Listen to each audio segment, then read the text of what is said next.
Bonjour à tous, c'est Chagas. Aujourd'hui, une petite vidéo rapide pour parler des agrafes chirurgicales. Alors, concernant le matériel, tout d'abord, on aura besoin d'une agrafeuse.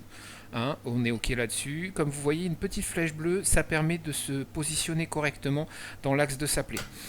En second, on aura besoin d'une pince à disséquer pour pouvoir attraper notre plaie. Alors, vous garderez également sous la main une petite leriche. Ça permettra en cas de mauvais positionnement d'une agrafe de pouvoir l'enlever pour en remettre une nouvelle. Pour que le geste soit facile à réaliser et esthétique, il faudra que nos berges soient bien rapprochées et à la même hauteur. Donc très souvent seront réalisés des points dermiques inversés pour approcher les berges de la plaie. Une fois que cela est fait, il suffit de commencer. À l'aide de la pince à disséquer, vous saisissez vos deux berges. Si les deux berges ne sont pas tout à fait à la même hauteur, vous pouvez en saisir une des deux pour les affronter parfaitement l'une à l'autre. Et ensuite, il suffit d'avancer. J'ai réalisé un agrafage sur ma peau avec un espace conséquent, je rajouterai des agrafes après. C'est un geste qui est rapide, qui n'a rien de compliqué et qu'il faut avoir fait une fois pour l'appréhender convenablement.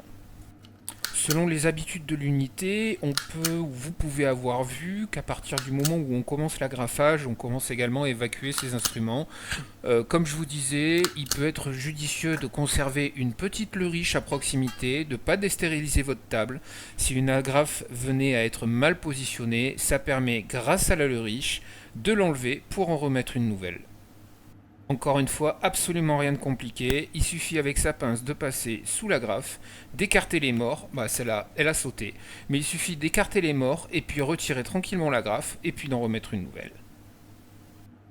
C'était une vidéo très courte, mais sachant que l'agrafage est quand même quelque chose qu'on voit tous les jours dans les blocs, je trouvais que ça méritait sa petite vidéo. Merci à tous d'avoir suivi ce nouveau tuto, et puis je vous dis à bientôt. Est en préparation une vidéo sur le garrot pneumatique, mais disons qu'à l'heure actuelle, avec ce que me prend en temps le mémoire, autant dire que pour l'instant, elle avance pas des masses, mais ça ne saurait tarder. Encore merci à tous, et puis à bientôt.